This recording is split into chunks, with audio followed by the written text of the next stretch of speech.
بسم الله الرحمن الرحیم.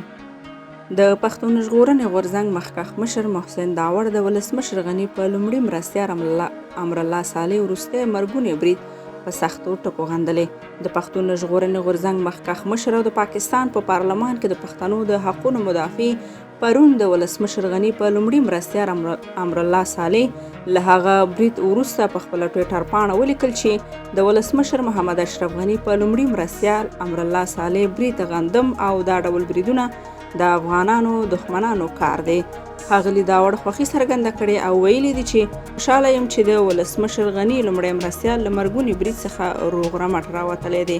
د یادولو وړ ده چې د محسن داوړ سربیره د پښتون ژغورنې غورځنګ ډېرو غړو پر امرالله صالح برید غندلی او دا یې د افغانانو د دښمنانو کار بللی. د پښتون ژغورنې غورځنګ یوه بل مخکښ او فعال غړي عسکر ندیم هم پر خپله ټویټر پاڼه لیکلي چې د ولسمشر غني په لومړي مرستیال په برید خفه دی. خو عسکر ندیم وړاندې لیکي چې خوشحاله پر دې یم چې شکر امرالله صالح له دغه برید څخه روغ رمټ وتلی دی. هېره دې نه وي چې پر امرالله صالح برید ګڼو سیاسي مشرانو، وکیلانو او لوړپوړو چارواکو غندلی دی. له ارګ څخه په خپره شوې خبرپاڼه کې ویل شوي چې د ولسمشر غني په لومړي مرستیال برید د افغانانو او سولې دښمنانو کار دی.